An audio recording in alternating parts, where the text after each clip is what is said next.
کسان نے اتنی محنت کی، مشقت کی، انتظار کیا، پھر اس نے دعا کی، تب کہیں جا کر فلاح اس کو نصیب ہوئی.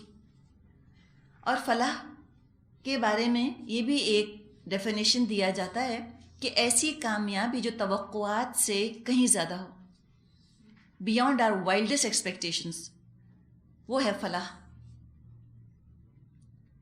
اب جس طرح کسان اپنی زمین پر کام کرتا ہے، جب کوئی انسان اپنے وجود پر اسی طرح محنت شروع کر دے، اپنی اس مٹی کے وجود میں کھو کر نہ رہ جائے، اپنے آپ کو ٹوٹل صرف یہ 5-6 فٹ کا صرف جسم نہ سمجھے، بلکہ انسان کے اندر جو خیر موجود ہے اس تک پہنچنے کی کوشش کرے، وہ بھی کسان کی طرح ہی بن جاتا ہے، اور وہ اپنے اندر کا چھپا ہوا خزانہ برآمد کر لیتا ہے. جو اللہ نے اس کے اندر خیر رکھی ہے اس کو برآمد کر لیتا ہے، تو وہ مومن بن جاتا ہے. انسان تو سب ہیں، مومن تو سب نہیں. اسی طرح مسلمان بھی ہو سکتا ہے کہ 1.3 بلین ہوں مسلمز، لیکن مومن تو سب نہیں. مومن تو 1.3 بلین نہیں ہے. اس لیے کہ عام انسانوں کی جو پرائیورٹی ہے وہ ان کا جسم ہے. کھا لو، پی لو، خوش رہو، کما لو، روٹی کپڑا مکان، یہ 3 اس کی خواہشات ہیں اور یہی مقاصد ہیں. مومن کا مقصد اپنے جسم کی حفاظت نہیں ہے، صرف یہ مقصد نہیں ہے اس کا، وہ تو اس سے زیادہ کچھ چاہتا ہے. کافر وہ صرف دنیا کی ظاہری چیزوں کو دیکھتا رہتا ہے، وہ دنیا میں اس لیے جتا رہتا ہے، دنیا اس لیے کماتا ہے کہ دنیا اس کا مقصد ہے. اور مومن دنیا کماتا ہے اس لیے کہ دنیا اس کی ضرورت ہے، مقصد نہیں بنتی دنیا اس کی. وہ کچھ اور دیکھ رہا ہوتا ہے نا، بیونڈ دی آبویس، سپرفیشل چیزوں سے کہیں زیادہ اس کی نظر پہنچی ہوئی ہوتی ہے، کہیں گہری اس کی نظر ہوتی ہے. نبی اکرم صلی اللہ علیہ وسلم نے فرمایا الدنیا مزرعۃ الآخرہ، دنیا تو آخرت کی کھیتی ہے. قرآن جب فلاح کی بات کرتا ہے تو کامل فلاح کی بات کرتا ہے. یہ قرآن کا ڈیفینیشن ہے، مکمل کامیابی. اور دنیا میں تو بڑے سے بڑے بادشاہ کے لیے بھی ممکن نہیں کہ کوئی چیز اس کی مرضی کے خلاف پیش نہ آئی ہو، یا جو خواہش جس وقت دل میں پیدا ہوئی ہو وہ پوری ہو گئی ہو. یہ تو کبھی نہ ہوا، کسی بادشاہ کے ساتھ بھی نہ ہوا. اور کچھ نہیں تو ہر نعمت کے چلے جانے کا ہی خطرہ دھڑکا لگا رہتا ہے انسان کو. تو دنیا میں تو اس کا مطلب ہے کہ فلاح مل ہی نہیں سکتی. غلط بات. مراج ہے جو دکھایا جا رہا ہے انسانوں کو، سراب دکھایا جا رہا ہے کہ تم دنیا کو مقصد بناؤ، پھر دیکھو تم کتنے خوش رہو گے. ناممکن ہے، نہیں ہو سکتی. جو فلاح کا کنسیپٹ ہے وہ دنیا میں رہتے ہوئے نہیں مل سکتا انسان کو. اگر فلاح چاہیے تو بھرپور فلاح کے لیے تو کوئی اور ہی پیرامیٹرز ہونے ہوں گے، کوئی اور ہی دنیا بسنی ہوگی، کوئی اور ہی حالات ہوں گے جہاں مکمل فلاح مل سکے. تو مومن اس کے لیے کام کرتا ہے، آخرت کو ہدف، آخرت کو ٹارگٹ بناتا ہے. جو سطحی دنیا ہے اس کو چیرتا ہے، پھاڑتا ہے، نیچے جاتا ہے، اس کے اندر کے معنی تلاش کرتا ہے، اور صحیح معنوں میں پھر وہ کلٹیویٹ کرتا ہے دنیا کو اور اس سے آخرت حاصل کر لیتا ہے.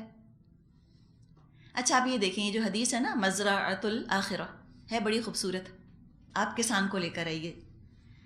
آج ہم کو یہ بات بہت سننے میں ملتی ہے مسلمانوں ہی کی طرف سے کہ ہماری نیت تو بہت اچھی ہے. سننے میں ملتی ہے نا، نیت بہت اچھی ہے، اور اچھی نیت کے نام پر بڑی بڑی نافرمانی اللہ کی ہو جاتی ہیں نا، اچھی نیت کے نام پر. نیت کیا ہے؟ نیت کو کسی نے دیکھا؟ وہ تو اندر دبی ہوئی ہے نا، دل کے اندر بیج کی طرح. تو اگر نیت کو ہم کمپیئر کریں بیج سے، سیڈ سے، بیج جو ہے کسان دباتا ہے زمین میں. اب کبھی آپ نے کوئی ایسا کسان دیکھا کہ جو زمین کے اندر بیج دبا کر فارغ ہو جائے کہ بس بیج دبا دیے، مجھے اور کیا چاہیے؟ اس سے کوئی فائدہ ہوگا؟ وہ تجارت کر سکے گا؟ کسی نے زمین میں دبا ہوا بیج خریدا ہے آج تک؟ وہ کیا لے جا کر بیچے گا کل بازار میں؟ وہ کہے گا ہاں بیج دبا دیا تھا، بہت بہترین بیج تھا، بہترین کوالٹی کا بیج تھا. لوگ کہیں گے اچھا دکھاؤ کیا نکلا، فصل دکھاؤ، کیا بیچنے آئے ہو؟ کہے گا نکلا کچھ نہیں، لیکن بیج بہت اچھا تھا.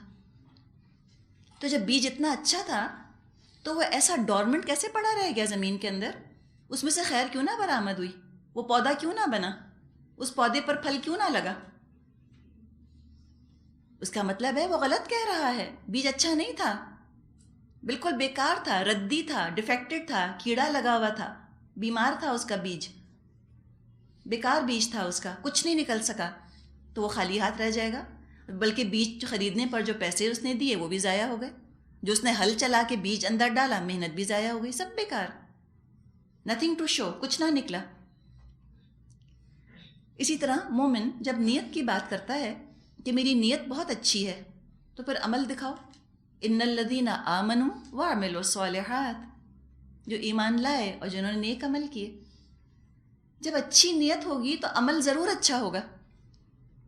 دل کا ارادہ اتنا اچھا ہے، اللہ کو راضی کرنا ہے، تم دعویٰ کرتے ہو ہمیں بہت تقویٰ ہے، تو ٹھیک ہے بتاؤ پھر تمہارا عمل کیسا ہے؟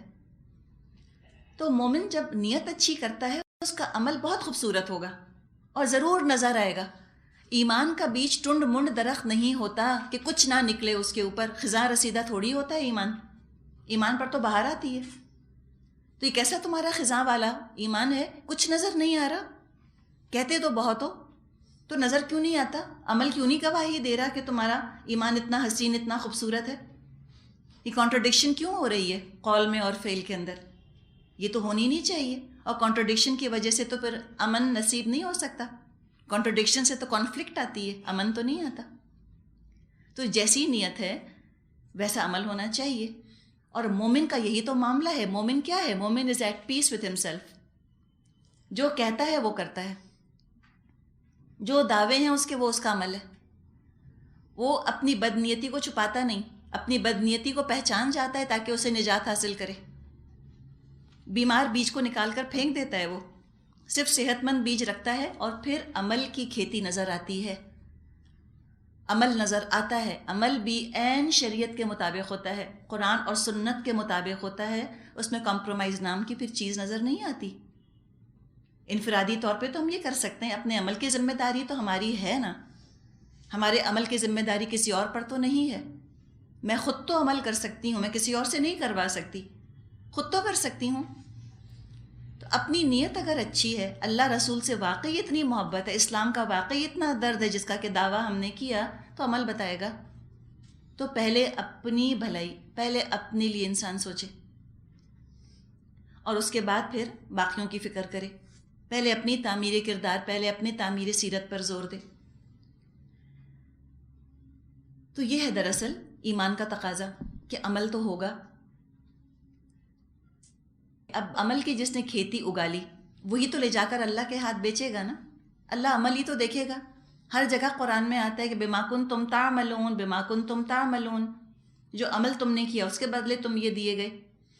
اور بار بار آتا ہے کہ جس نے عمل کیا ذرے کے برابر دیکھ لے گا۔ فَمَن يَعْمَلْ مِثْقَالَ ذَرَّةٍ شَرًّا يَرَهُ، يَعْمَلْ فَمَن يَعْمَلْ مِثْقَالَ ذَرَّةٍ خَيْرًا يَرَهُ، یہی آتا ہے نا۔ ذرے کے برابر عمل اچھا کیا دیکھ لے گا، ذرے کے برابر عمل برا کیا دیکھ لے گا۔ تو بات تو ساری عمل کی ہے۔ یہ بتاؤ عمل کیا ہے؟ تمہارے لافٹی آئیڈیلز کیا تھے؟ تم نے کون سا لافٹی ٹارگٹ بنایا تھا؟ اللہ کہے گا ٹھیک ہے، بہت اچھا تھا تمہارا نظریہ، تم نے بہت اچھا سوچا، تم نے کیا کیا یہ بتاؤ۔ اب کیا ہوتا ہے بعض دفعہ جب ہم اتنا لافٹی آئیڈیل بناتے ہیں، ہمارا عمل کیسا ہو جاتا ہے؟ کمپرومائز پر آمادہ، ہمارا عمل کمزور، بہت ڈرا ہوا، بہت سہما ہوا، ویری کمپرومائزنگ۔ شیطان کہتا ہے اگر تم نے بھرپور عمل کیا قرآن پر اس وقت تو تم ہو جاؤ گے ریجڈ، تم ہو جاؤ گے ایکسٹریمسٹ، کوئی تمہاری بات نہیں سنے گا، کوئی نہیں مانے گا۔ ایسا کرو، تم پہلے کمپرومائز کرو تاکہ آگے لوگوں کو اٹریکشن ہو اور پھر وہ آئیں۔ مجھے بتائیں، یہ سننے میں کتنا پیارا لگتا ہے نا، لیکن بتائیے کوئی یہ سوچے کہ تم کو 50 منزلہ عمارت بنانی ہے، تو ایسا کرو، اتنا لوہا تم کو چاہیے 50 منزلہ عمارت بنانے میں، اگر تم اتنا لوہا بنیاد میں ڈال دو گے تو عمارت کیسے بنے گی؟ ایسا کرو، یہاں سے بچا لو، ابھی بنیاد اتنی ریجڈ، اتنی اسٹرانگ بنیاد مت بناؤ، یہاں سے لوہا بچاؤ، مٹیریل بچاؤ، عمارت میں لگانا۔ ہم کیا کہیں گے اس کو؟ بات کتنی اچھی ہے سننے میں، لیکن جب بنیاد ہی مضبوط نہیں ہے تو وہ عمارت کیسے بنے گی؟ اسی لیے ہم آج آگے نہیں بڑھ پا رہے، بیکاز ہم اتنا کمپرومائز کرتے ہیں اپنے عمل کے اوپر، بنیادی عمل کے اوپر، کہ آگے اسلام کی عمارت بنی نہیں چکتی کسی طرح سے۔ اگر آج ہم ٹھک جائیں جس طرح کے صحابہ ٹھک گئے تھے، معاشرے نے ان کو پاگل کہہ دیا تھا، کافروں نے ان کو ایکسٹریمسٹ کہہ دیا ہوگا، مجنون کہہ دیا تھا۔ مجنون کیا ہے؟ جیسے کہ آج ہم کسی کو فینیٹک کہیں۔ آج کوئی پورے کا پورا دین پر چلتا ہے، ہم کہتے ہیں are you crazy, are you mad, تمہارا دماغ چل گیا، اس طرح تبلیغ ہوگی، بھگا دیں گے سب لوگوں کو۔ تو رسولوں نے کب کمپرومائز کی؟ مجھے بتائیں۔ اگر رسول اتنے پیاری طرح کمپرومائز کرتے، انہیں کوئی پاگل کہتا؟ انہیں کوئی شہر سے نکالتا؟ کیوں نکالا شہر سے؟ اگر آج ہم دیکھیں کسی کو، ہم کہیں کہ ہاں یہ اتنا ریجڈ بتاتے ہیں نا لوگ، اس لیے پاگل کہتے ہیں ان کو، کوئی ان سے ملنا ہی نہیں چاہتا اس لیے کہ اتنے ایکسٹریمسٹ ہیں۔ تو ہم رسولوں کو کیا کہتے؟ ہم نوح علیہ السلام کے بارے میں کیا کہتے؟ یا نبی اکرم صلی اللہ علیہ وسلم کے بارے میں ہم کیا کہتے کہ ان کی قوم جو ہے ان کو نکال رہی تھی مکے سے؟ کیا انہوں نے کمپرومائز نہ کیا اس لیے نکالے جا رہے تھے؟ بتائیے کیوں نکالے جا رہے تھے مکے سے؟ کمپرومائز کرنے کی وجہ سے یا نہ کرنے کی وجہ سے؟ نہ کرنے کی وجہ سے۔ تو سوچیں نا، گیٹ آر پرائرٹیز رائٹ، بنیاد پہلے دیکھیں، ہم فکر کریں بنیاد کی، اس لیے کہ اس وقت اسلام کی کوئی عمارت کہیں نہیں ہے۔ کسی ملک میں دنیا کے آپ کو اسلامی نظام نافذ نہیں ملے گا، ایک ملک میں بھی نہیں ہے پوری دنیا میں۔ تو نظام کو چھوڑیں، اس وقت مت فکر کریں اس کی، ابھی یہ سوچیں کہ ابھی بنیاد بننی ہے، اور بنیاد میں کون بیٹھا ہوا ہے؟ کون ہے بنیاد کے اندر اس وقت؟ میں ہی تو ہوں۔ ہم کہتے ہیں ہاں ہم ہیں، یہ سب بیٹھے ہیں نا، یہ سب بنیاد ہیں، تو پھر یہ کہاں جائے گا؟ یہ آپ کہیں یہ ہے بنیاد، یہ آپ یوں سمجھیں کہ پوری اسلام کی عمارت بس مجھے کو اٹھانی ہے، اکیلی مجھ کو، میری کندھوں پہ رکھا ہے سارا بوجھ، اور پھر اپنے آپ کو دیکھیے کہ میرا عمل کیسا ہے، تو آپ کو جواب مل جائے گا۔ اگر میرا عمل کمزور، کمپرومائزنگ ہے، تو اسلام کی عمارت کہاں سے مضبوط ہوگی؟ اور میرا عمل ٹھکا ہوا ہے، عمارت جب کھڑی کریں گے لوگ، اگلی نسل کرے گی، تو میں مضبوط بنیاد ان کو دے جاؤں تاکہ وہ جب عمارت کل کو کھڑی کریں تو وہ مضبوط ہو۔ آج اگر میں نے کمپرومائز کیا، پھر آپ اس کو عمارت بنانے سے سوچیے۔ کسی نے سوچا لوہا اتنا مہنگا ہے، تھوڑا سا اس کے اندر کوئی اور میٹل ڈال دیتے ہیں۔ آپ سنتی رہتی ہوں گی نا کنسٹرکشن کے اندر وہ سیمنٹ کے ساتھ بجری ملا دیتے ہیں، کرتے ہیں نا، کتنے دن چلتی ہے پھر وہ عمارت؟ گر پڑتی ہے۔ تو ملاوٹ مت ملاوٹ کریں۔ جس کا جی چاہے آپ کو ایکسٹریمسٹ کہے، جس کا جی چاہے آپ کو ریجٹ کہے، جس کا دل چاہے فینیٹک کہے، جس کا دل چاہے میٹ کہے، کہنے دیں ان کو، وہ جانے، ان کا کام جانے۔ اور دوسروں کے معیار کے مطابق اپنے عمل کو مت جج کیجیے، یہ بھی سوچ لیجیے۔ اپنا معیار ہمیں بنانا ہے اسلام والا، بس۔ جیسے کہ پھر عمارت کی بات ہم کرتے ہیں، امریکہ میں اگر کوئی عمارت بنانے کھڑا ہوتا ہے، ان کا اپنا کرائٹیرین ہے، تو کہے کہ ہاں یہاں پہ رولز یہ ہیں، لاز یہ ہیں، ہم ان کو فالو کریں گے، ہم ایسی عمارت بنائیں گے، چلیں بہت اچھی بنا لی۔ اب کوئی پاکستان آتا ہے، کہیں یہاں تو کوئی لا ہے ہی نہیں، یہاں تو کوئی دیکھتا ہی نہیں، تو بجائے اس کے کہ ہم پوری دیانتداری سے کام کریں، ہم تھوڑی سی ملاوٹ کر کے بنا لیتے ہیں۔ تو جو باقی عمارتیں بن رہی ہیں اس سے تو پھر بھی ہم نے بہتر مال ڈالا اپنی عمارت میں، تو کیا فائدہ ہوا؟ باقی عمارتیں اتنی گھٹیا تھیں، تھوڑی سی آپ نے بہتر چیز بنا لی، تب بھی گھٹیا تو وہ پھر بھی رہی نا، وہ سٹینڈرڈ کی تو نہ بنی۔ تو لوگوں کو دیکھ کر عمل مت کیجیے کہ آس پاس لوگ کتنا عمل کر رہے ہیں، اس کے لحاظ سے میں تھوڑا سا بہتر عمل کروں۔ آپ کو عمل کس کے حساب سے کرنا ہے؟ جو اللہ نے، اللہ کے رسول نے بتا دیا، عمل اس ہی لحاظ سے ہوگا۔ کسی جگہ کوئی جائے اور وہاں پہ لوگ جو ہیں وہ گندا پانی پیتے ہوں، گٹر کا پانی پیتے ہیں، تو ہم یہ نہیں کہیں گے کہ چلو ہم تھوڑا سا صاف پی لیتے ہیں، ہم آدھا گٹر کا پانی اور آدھا صاف پانی ملا لیں۔ کبھی کوئی کرتا ہے اس طرح سے؟ کبھی بھی نہیں کریں گے۔ ہم وہاں جا کر بھی 100% صاف پانی ہی پینا پسند کریں گے، ہم اپنا باٹل واٹر لے کر جائیں گے نا، اپنی نسلی کی بوتل لے کر۔ کیوں؟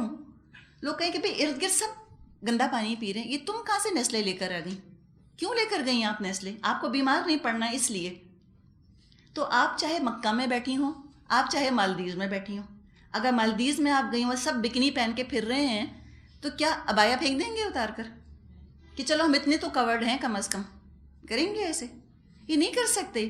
آپ دنیا میں کہیں بھی ہوں، آپ کو معیار وہی رکھنا ہے جو کہ اللہ نے بتا دیا۔ معیاری کام ہم کہتے ہیں نا، معیاری کام کیجیے۔ اور بیچارے پاکستان کے لیے کہتے ہیں کہ یہاں کا صرف ایک چیز معیاری ہے، وہ ہے وقت. پاکستان کا معیاری وقت، اسٹینڈرڈ ٹائم. تو اپنا سٹینڈرڈ ہمیں برقرار رکھنا ہے، ہم اسلام کے سٹینڈرڈ سے نہیں ہٹنا، ہم معیاری تعمیر کریں. اور آپ سوچیں کہ آپ کی امپورٹنس کتنی ہے. آپ سوچیں تاریخ آپ کو کس نام سے یاد کرے گی. اگر اس وقت ہم کمپرومائز کر گئے اسلام کی بنیاد بناتے بناتے، تو تاریخ ہم کو معاف نہیں کرے گی کہ تم کیا سوچ رہے تھے، تم نے کیوں کمپرومائز کیا. تو ہمیں اپنی تعمیر سیرت، اپنا تعمیر کردار ہم کو ان بنیادوں پر کرنا ہے جو کہ ہم کو بتا دیا گیا. اس میں کمپرومائز ہونا نہیں چاہیے. تو لہٰذا یہی بات بتائی جا رہی ہے یہاں پر کہ دیکھو فلاح تو پائی ہے مومنوں نے. جو نبی اکرم صلی اللہ علیہ وسلم کی دعوت پر ایمان لے آیا، مومن ہو گیا. اب وہ کسان کی طرح ہے. جس طرح کسان زمین پر محنت کر کے خیر برآمد کرتا ہے، مومن اپنے وجود پر محنت کرتا رہتا ہے. اور قرآن نے تو ہم کو ہماری اصلی حیثیت کی پہچان کرا دی کہ تم صرف 5-6 فٹ کے جسم کا نام نہیں ہو، ساتھ ساتھ اللہ نے اپنی روح میں سے پھونکا ہے تمہارے اندر. آتا ہے قرآن میں وَنَفَخْتُ فِيهِ مِن رُوحِي. تو یہ روح اور یہ جسم، یہ تو گندھی ہوئی ہیں دونوں چیزیں آپس میں. روح ہمارے وجود کا حصہ ہے، ہماری فطرت کا تعلق ہماری روح سے ہے.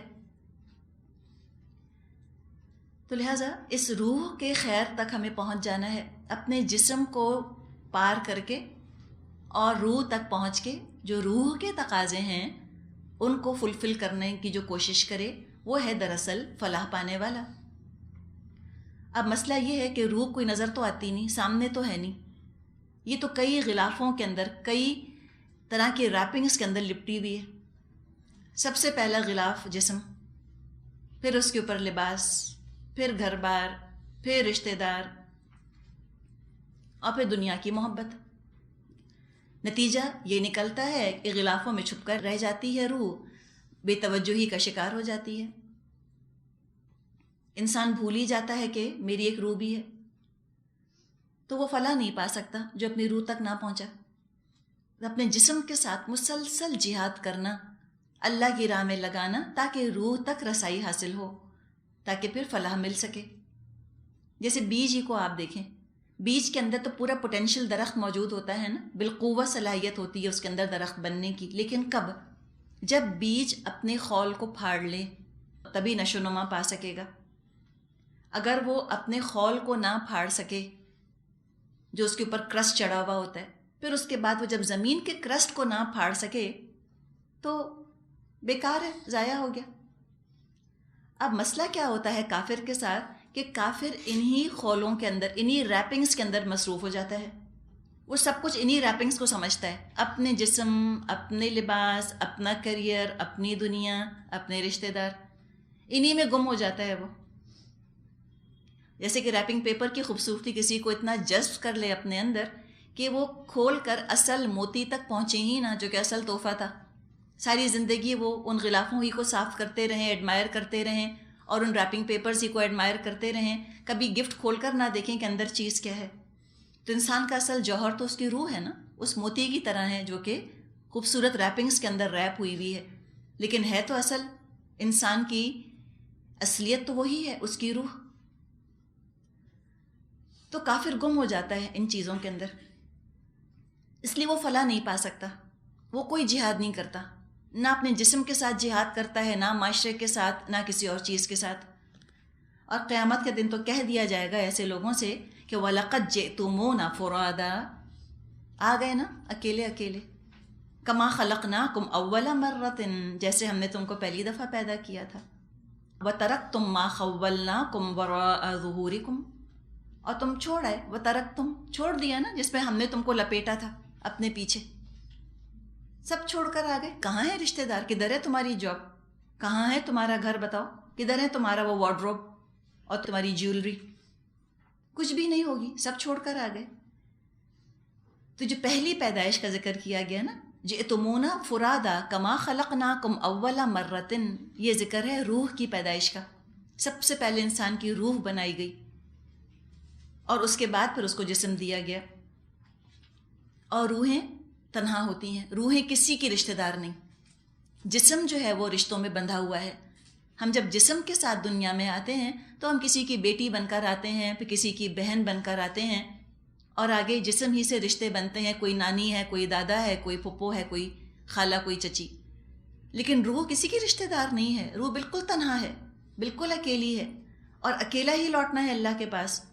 اور قیامت کے دن جواب بھی اللہ کو سب کو تنہا تنہا دینا ہے، کوئی نہیں ساتھ جانے والا. سورہ مریم میں ہم نے پڑھا ہے کلہم آتیہ یوم القیامتی فردا. سب آئیں گے اللہ کے پاس بالکل تنہا، بالکل الگ. کوئی ٹائٹل، کوئی ڈگری، کوئی بینک بیلنس، کوئی رشتہ دار، کوئی جانے والا نہیں. تو قیامت کے دن جب یہ حساب کتاب ہوگا تو بہت پچھتاوا ہوگا کفار کو کہ بڑا بلنڈر ہم سے ہو گیا. ہم نے کتنا لمٹ کیا اپنے آپ کو. ہم انہی چیزوں کو جھاڑتے پہنچتے رہ گئے، انہی کو پوچھتے رہ گئے. ہم نے کبھی اپنی روح کے تقاضوں کو پہچاننے کی کوشش ہی نہ کی. اب مومن تو کافر کے بالکل برعکس ہوتا ہے، اپوزٹ ہوتا ہے. وہ ان کورز کے اندر ڈھکا نہیں رہتا، اپنے آپ کو کنفائن نہیں رکھتا، محدود نہیں رکھتا، اپنے آپ کو لمٹ نہیں کر کے رکھتا اپنے آپ کو ان چیزوں میں، بلکہ وہ ان چیزوں کو توڑ کے، کاٹ کے، پھاڑ کے تقوی کا حل چلاتا ہے اپنے جسم کے اوپر. اپنی روح کے تقاضوں کو وہ ڈسکور کر لیتا ہے، اس پر توجہ دیتا ہے، اس کی نشو و نما کرتا ہے، عمل کرتا ہے. ہر نیک عمل روح کو اجاگر کرنے والی چیز ہے، اور جنت پا لیتا ہے. سورہ شمس میں آتا ہے قد افلح من زکاہا، فلاح پالی اس نے جس نے کہ تزکیہ کر لیا اپنا. وقد خواب من دساہا، اور نامراد ہو گیا وہ جس نے کہ اس کو مٹی میں دفن کر دیا. دسا دسو کا مطلب ہوتا ہے مٹی میں دبا دینا. جسم مٹی سے بنا ہے نا ہمارا، اور ہماری روح اس کے اندر ہے، جسم کے اندر لپٹی ہوئی. بعض لوگوں کی روحیں مر جاتی ہیں، وہ چلتے پھرتے مقبرے بن جاتے ہیں. دیر واکنگ گریوز، کچھ نہیں ہوتا ان کے اندر. اللہ تعالیٰ نے فرمایا ہے نبی اکرم صلی اللہ علیہ وسلم سے کہ انک لا تسمع الموتیٰ، اے نبی آپ مردوں کو نہیں سنا سکتے. یہ ابو جہل زندہ نہیں ہے، یہ تو چلتا پھرتا مقبرہ ہے. اس کی روح کب کی مر چکی، خالی جسم رہ گیا ہے، حیوان انسان رہ گیا ہے، اصل انسان تو باقی نہیں ہے اس کے اندر. ابھی کچھ نہیں سننے والا، قرآن میں کوئی انٹرسٹ نہیں ہے اس کو. یہ ہے کافر، چلتا پھرتا مردہ ہے. اسی لیے سورہ انفال میں آیا تھا کہ تم جواب دو اللہ اور اللہ کے رسول کی پکار کا تاکہ تم کو زندگی ملے. یاد ہے آپ کو؟ تم کو زندگی کے لیے پکارتے ہیں اللہ اور اللہ کے رسول.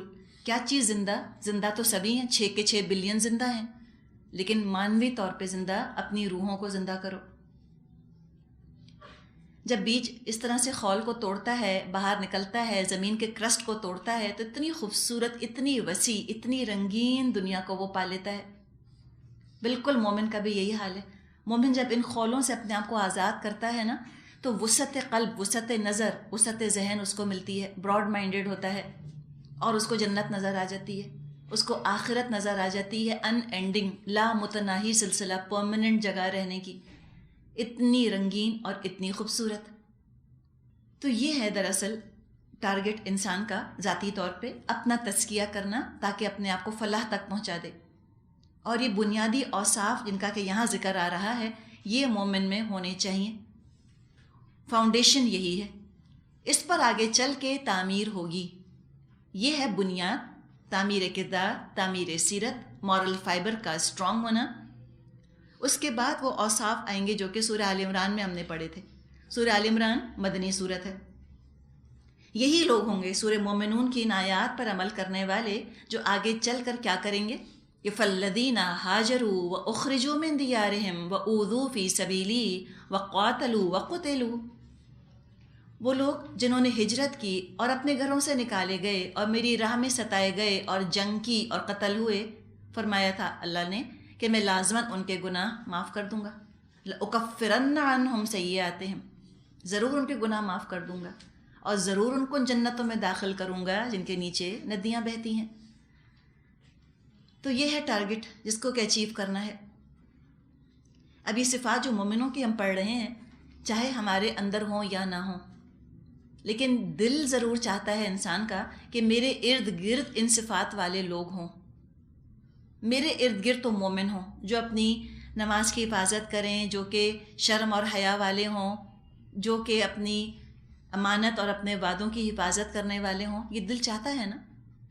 تو انسان خود مومن ہو یا نہ ہو، وہ یہ ضرور چاہتا ہے کہ میرا معاشرہ ضرور مومن ہو، اس لیے کہ امن انسان کو وہیں ملتا ہے. تو ایک معاشرہ افراد ہی سے تو بنتا ہے. تو کیوں نہ ہم پہلے کوشش کریں کہ ہم اپنے اندر یہ صفات پیدا کریں. سب سے پہلا حکم نماز کا آ رہا ہے، فطرت کا تقاضا ہے، اللہ کی طرف رجوع کرنا، اللہ کی طرف جھکنا. جیسے ابھی ہم نے بات کی، مکی دور میں 5 وقت نماز کا یہ نظام نہیں تھا جیسا کہ آج ہم فالو کر رہے ہیں.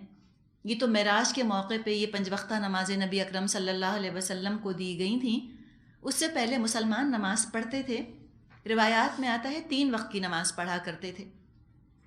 ایگزیکٹلی ہو سکتا ہے یہی طریقہ ہو جیسے کہ ہم نماز پڑھتے ہیں، لیکن نماز کیا ہے؟ یہ اللہ سے تعلق جوڑ کر رکھنا. یہ انسان کی فطرت میں چیز شامل ہے. اللہ کی طرف رجوع کرنا چاہتا ہے، اللہ کو پکارنا چاہتا ہے، وہ چاہتا ہے اللہ سے میرا تعلق رہے. تو اس نماز کا ذکر ہے کہ مومن کون ہوتے ہیں؟ الذین هم فی صلاتہم خاشعون، جو اپنی نماز میں خشوع اختیار کرتے ہیں. صلاۃ کا روٹ ورڈ، اس کا مادہ صاد لام واو بھی ہے، صاد لام یا بھی ہے، 2 مادے ہیں. تو پہلے ہم اس کا لفظی مطلب دیکھتے ہیں، لغوی مطلب. ڈکشنری کا مطلب کیا ہوتا ہے؟ صلاۃ کا دعا، سپلیکیشن، سرگوشی کرنا، چپکے بات کرنا. اور یہ چیز بھی انسان کی فطرت میں شامل ہے. وہ اللہ کو پکارنا چاہتا ہے جب مشکل میں ہوتا ہے تو پکارو، تضرعا و خفیہ. یاد ہے آپ کو؟ تم اللہ کو پکارو، چاہے بلند آواز میں، چاہے چپکے، چاہے گڑ گڑا کر پکارو، چاہے خفیہ طریقے سے پکارو. اللہ تو سنتا ہے، اور کوئی دنیا میں نہیں سن سکتا اس طرح جیسے کہ اللہ سنتا ہے. تو یہ دعا کرنا، سرگوشی کرنا، یہ مطلب بھی ہے لفظ صلاۃ کا. اللہ کے لیے بھی لفظ استعمال ہوا ہے صلاۃ. ان اللہ والملائکتہ یصلون علی النبی، بے شک اللہ اور اس کے فرشتے وہ درود بھیجتے ہیں نبی اکرم صلی اللہ علیہ وسلم پر.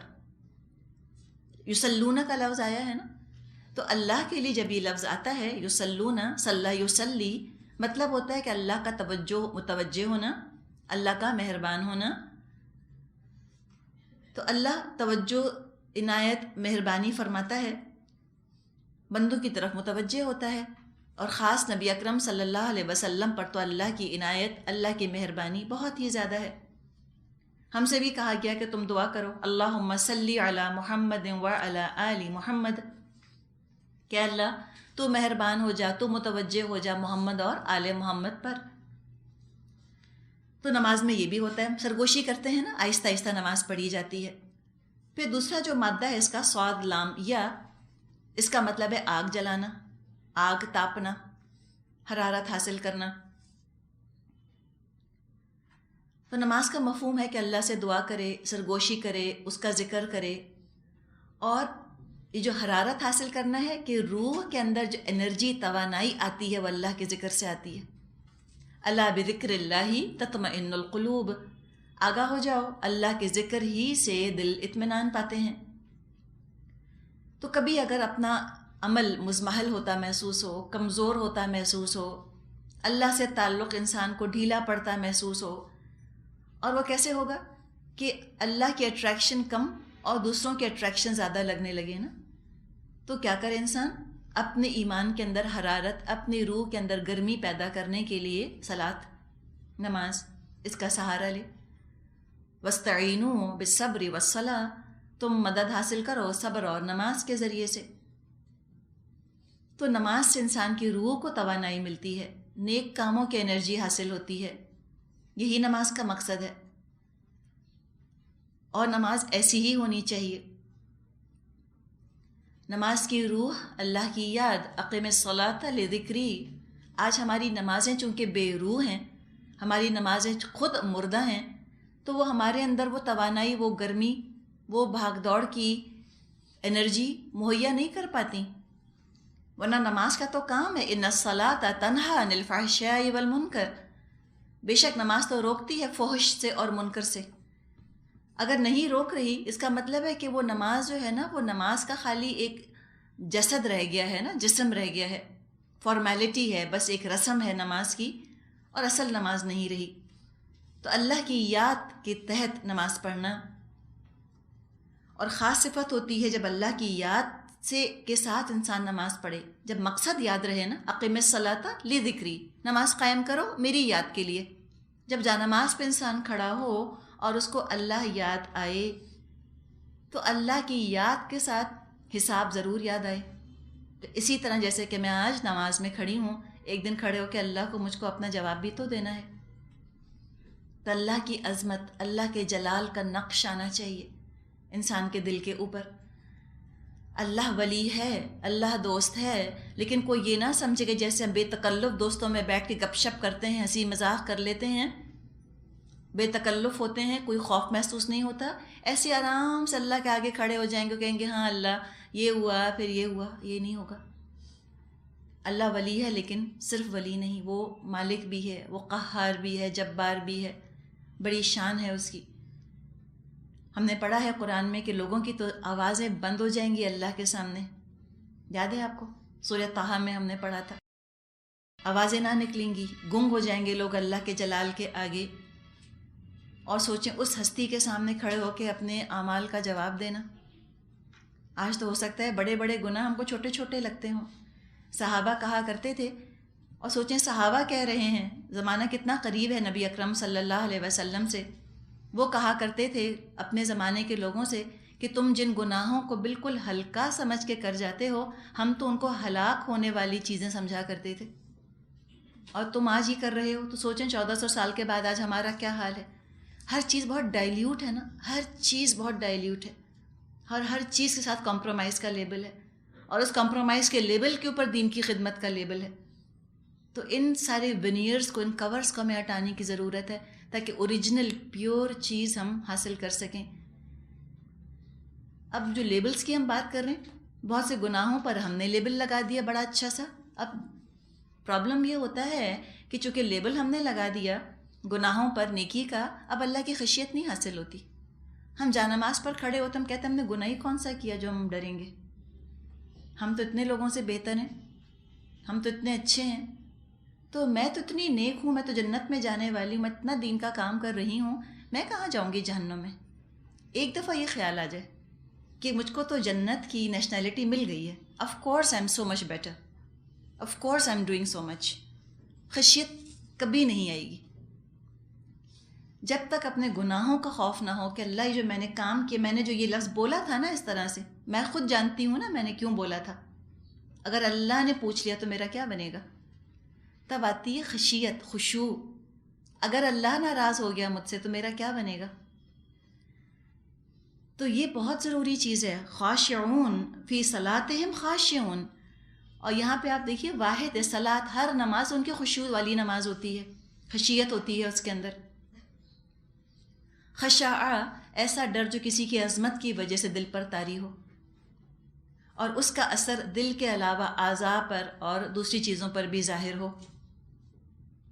اور یہ نماز کی قبولیت کے لیے ضروری ہے. دیکھیے ایک تو ہے نا فرض کا ادا کر دینا، بغیر خشوع کے بھی نماز قبول ہو جائے گی اللہ کے ہاں. فرض تو ادا کیا، کسی نے وقت نکالا، کام روکا، وضو کیا، جہاں نماز پر کھڑا ہوا، بغیر خشوع کے ہی پڑھ رہا ہے لیکن پڑھ تو رہا ہے. جیسے ہم نے ایک دفعہ بات کی تھی پانی کی، آگ کہیں جل رہی ہے، پانی کتنا ہی ٹھنڈا ہو یا پانی کتنا ہی گرم ہو، بہرحال آگ کو بجھائے گا. تو چاہے نماز کسی کی ٹھنڈی ہو، چاہے نماز کسی کی گرم ہو، بہرحال وہ جہنم کی آگ کو بجھانے میں مددگار ہوگی. تو نماز پڑھے، اس لیے نماز نہ چھوڑ دے کہ میری نماز میں خشوع نہیں تو نماز پڑھنے کا فائدہ. یہ پھر شیطان کا ڈالا ہوا بہکاوا ہے. پڑھنی ہے لیکن اس کے اندر وہ کیفیت پیدا کرنے کی ضرورت ہے. فرض تو ادا ہو جائے گا، اور اس کا قبول ہونا وہ بھی اللہ فضل سے، اللہ کی رحمت سے امید ہے کہ اللہ قبول کرے گا. خشوع نہ بھی ہو نمازوں کے اندر، لیکن بہرحال یہ رزق ہے، چانس ہے. اگر اللہ نے پوری نماز قبول نہ کی تو، اور یہ آتا ہے مضمون حدیثوں میں، نبی اکرم صلی اللہ علیہ وسلم نے فرمایا کسی کو اپنی نماز میں سے 10واں حصہ ملتا ہے کسی کو اس سے زیادہ، کسی کو اس سے کم. تو خشوع کے ساتھ انسان نماز پڑھے، توجہ کے ساتھ پڑھے. ایک مرتبہ نبی اکرم صلی اللہ علیہ وسلم نے ایک شخص کو دیکھا نماز پڑھ رہا ہے، ساتھ ساتھ داڑھی کے بالوں سے کھیلتا جاتا ہے. اسے بعض لوگ فجٹ کرتے ہیں نا، بہت ہلتے ہیں، بہت جلتے رہتے ہیں نماز پڑھتے پڑھتے. تو آپ نے فرمایا لو خشع قلبہ خشعت جوارحہ، اگر اس کے دل میں خشوع ہوتا جسم پر خشوع طاری ہوتا. تو سکون کے ساتھ، اللہ کے احساس کے ساتھ انسان کھڑا ہو.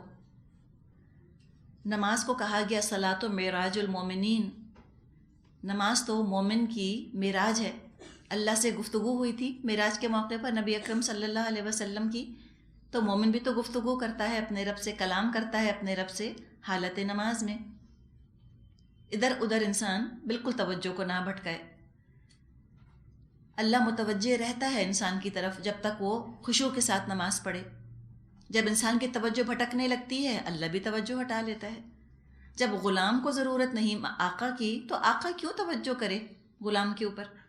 جب فقیر ہے وہ توجہ سے نہیں مانگ رہا تو بادشاہ کو کیا ضرورت ہے کہ وہ بھی اس کو عطا کرے؟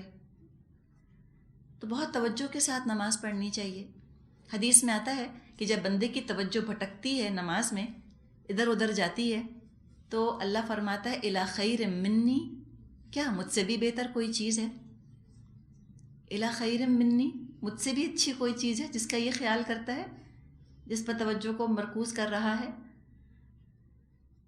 ابو درداء رضی اللہ عنہ سے روایت ہے نبی اکرم صلی اللہ علیہ وسلم نے فرمایا سب سے پہلے جو چیز اس امت سے اٹھ جائے گی وہ خشوع ہے، یہاں تک کہ قوم میں کوئی خاشع نظر نہ آئے گا. تو اچھی طرح سے نماز ادا کرنے والے خاشعون، خشوع سے نماز پڑھتے ہیں. والذین هم عن اللغو معرضون، اور وہ لوگ لغویات سے دور رہتے ہیں. لغو کے معنی فضول کلام یا لا حاصل کام جس سے کوئی مفید نتیجہ برآمد نہ ہو، نہ دین کا فائدہ نہ دنیا کا فائدہ.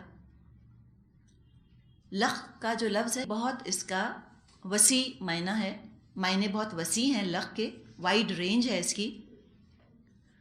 وقت ضائع کرنا بھی اس کے اندر شامل ہے، جو کہ ہو سکتا ہے گناہ نہ ہو، لیکن وقت ضائع کرنا وہ بھی لغو کام ہے. اور کھلم کھلا گناہ میں ملوث ہو جانا وہ بھی لغو میں آتا ہے.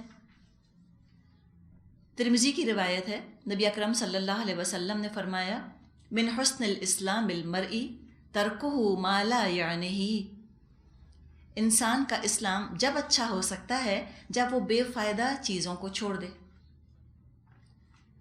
لغو. اچھا، اب آپ دیکھیں کہ ہمارے معاشرے میں جو دیندار نہیں، ان کی لغویات تو مختلف قسم کی ہیں، ہو سکتا ہے وہ گناہ تک جا کر پہنچ جائیں. لیکن جو دیندار ہیں، جو شعور رکھتے ہیں دین کا، ان کی لغویات بتائیں گے آپ؟ کس طرح کی لغویات میں ملوث ہو سکتے ہیں ہم لوگ میں سے مطلب میرا یہ کہ ہم اپنا کو دیندار سمجھتے ہیں نا، کہ ہم کو ذرا شعور ہے دین کا، ہم بالکل بے حس نہیں ہیں گناہ ثواب کی طرف سے. نہیں، دوسروں کو صحیح تو الگ چیز بن جائے گی. کچھ اور بتائیے. لغو مطلب بیکار کام، مطلب بہت زیادہ ایسے کاموں کے اندر وقت لگا دینا کہ اس کا فائدہ کچھ نہیں ہو رہا آپ کو، وقت کا ضائع کرنا. سب سے زیادہ ایسا فیل ہوتا ہے کہ انٹرٹینمنٹ کے نام پر لغو بہت ہو جاتا ہے. انسان یہ سوچتا ہے کہ اچھا اب میں اتنا تھک گئی، میں اتنا میں نے کام کیا، چلو اب مووی لگا کر دیکھ لیتے ہیں. اب یہ کیا ہوا؟ آپ نے مووی دیکھی، ٹھیک ہے نا، تو اس میں فائدہ کیا ہوا؟ ریلیکسیشن ہم کہتے ہیں نا، لیکن کام یہ لغو ہے، کام ہے بہرحال لغو. اور لغو کو چھوڑنا، اس کی یہاں پہ ہم کو ترغیب دی گئی ہے. تم لغو سے اعراض کر لو، منہ موڑ لو تم لغو سے. اب ہو یہ گیا ہے کہ جو آج کی دنیا بن گئی ہے اس میں اس طرح کا ویژول انٹرٹینمنٹ زندگیوں کا حصہ بن کے رہ گیا. اس کے بغیر یہ نہیں لگتا کہ زندگی بہت ڈرائی ہو جائے گی، بہت خشک ہو جائے گی. کہتے ہم کیا کریں، ہم کسینو نہیں جا سکتے، ہم ڈسکو نہیں جا سکتے، ہم میوزک نہیں سن سکتے، ہم آرڈنری فلمیں نہیں دیکھ سکتے، تب کیا کریں؟ تو کہتے ہیں چلو اس طرح کی ہم کوئی صاف ستھری فلم دیکھ لیتے ہیں. لیکن بات ہم کیا کریں، ہم گناہ کی بات نہیں کر رہے، یہ نہیں کہہ رہے کہ یہ کوئی گناہ ہو جائے گا، لیکن یہ بہرحال وقت کا ضیاع ہے. ہاں ایسی موویز بھی ہیں جن کو دیکھ کر آپ کچھ سیکھ سکتے ہیں. اگر آپ کچھ سیکھ رہے ہیں، کوئی دنیا کا بھلا ہے یا کوئی دین کا بھلا ہو رہا ہے، تو آپ ضرور دیکھیے. لیکن صرف وقت گزارنے کے لیے کوئی چیز بیٹھ کر دیکھنا، اس کا فائدہ نہیں. یا ٹی وی کے آگے بیٹھیں، چینلز ہی چینج کر رہے ہیں. آدھے گھنٹے لوگ چینلز چینج کرتے رہتے ہیں اور پھر کہتے ہیں کچھ نہیں آتا ٹی وی کے اوپر. تو جب کچھ نہیں آتا تو آپ نے آدھے گھنٹے میں کیا کیا؟ دیکھیے تزکیہ ہے نا، تزکیہ اسی کا نام ہے کہ انسان چھوٹی چھوٹی چیزوں کے بارے میں بھی محتاط ہو جائے. اگر آپ نے 2 گھنٹے یا 3 گھنٹے پکچر دیکھ لی، اس میں تو بہت کچھ کام اور ہو سکتا تھا، بہت سے کام کیے جا سکتے تھے. تو بہرحال لغو سے اعراض کو اہمیت دی گئی ہے کہ لغو چیزوں کو چھوڑ دو. جہاں موویز کی ہم بات کر رہے ہیں، بعض دفعہ اسلامک موویز کا ذکر کیا جاتا ہے. یا جیسے آپ نے وہ سنا ہوگا پرنس آف ایجپٹ. اب وہ کہتے ہیں بچوں کو کیا دکھائیں، ہم نارمل کارٹونز نہیں دکھائیں تو پرنس آف ایجپٹ دکھا دیں. اس میں پھر آپ دیکھیں کہ ایک اللہ کے رسول کو انہوں نے کارٹون کیریکٹر کے طور پہ پیش کیا ہے.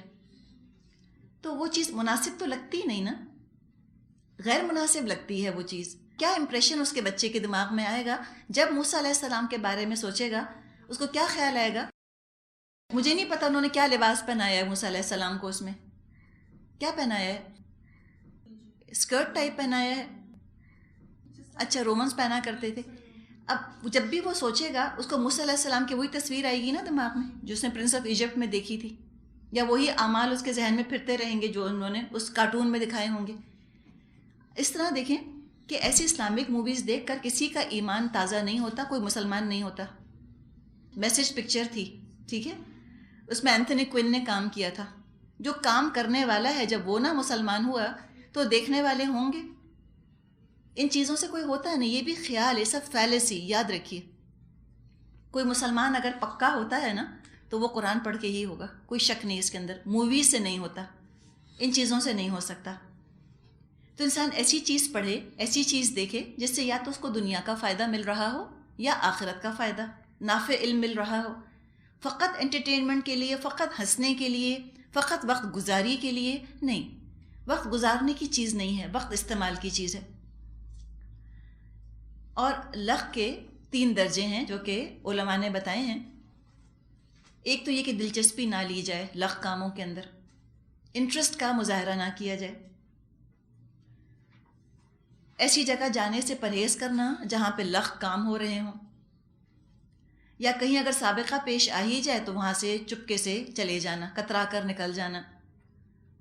سورہ فرقان میں آیت 72 میں فرمایا ہے اذا مروا باللغو مروا کراما. کسی ایسی جگہ سے ان کا گزر ہوتا ہے جہاں لغو باتیں ہو رہی ہوں، وہاں سے مہذب طریقے سے گزر جاتے ہیں. پھر لغو کے اندر بلا وجہ کے میگزینز دیکھتے رہنا، مثال کے طور پہ فیشن میگزینز. یہ لغو کام ہے، ابس کام ہے، بیکار کام ہے. کوئی فائدہ نہیں فیشن میگزینز دیکھتے رہنے کا. آپ اس ماڈل جیسی نہیں ہو سکتی، بے فکر رہیے. ایک انہوں نے اسٹڈی کی تھی، سائیکولوجیکل اسٹڈی کی گئی تھی 1995 میں. پتہ چلا کہ 3 منٹ ایک عورت جو فیشن میگزین دیکھتی ہے تو 70% عورتیں گلٹ، شیم اور ڈپریشن کا شکار ہو جاتی ہیں. دے فیل گلٹی، شیمفل اینڈ ڈپریس. 70% ویمن. کتنی دیر میگزین دیکھا؟ 3 منٹ. اور پورا اگر دیکھ لیا تو اس کی کمر دیکھ رہے ہیں اور پھر اپنی کمر، پھر اس کی اسکن دیکھی، پھر آئینہ جا کر خود دیکھا، اس کے بال دیکھے اور اس کے دانت دیکھے، پھر جا کے خود اپنا آئینے میں دانت دیکھے. تو کوئی کمپیریزن نہیں ہے. تو فائدہ کچھ نہیں، نقصان ہی نقصان. سیلف لوتھنگ.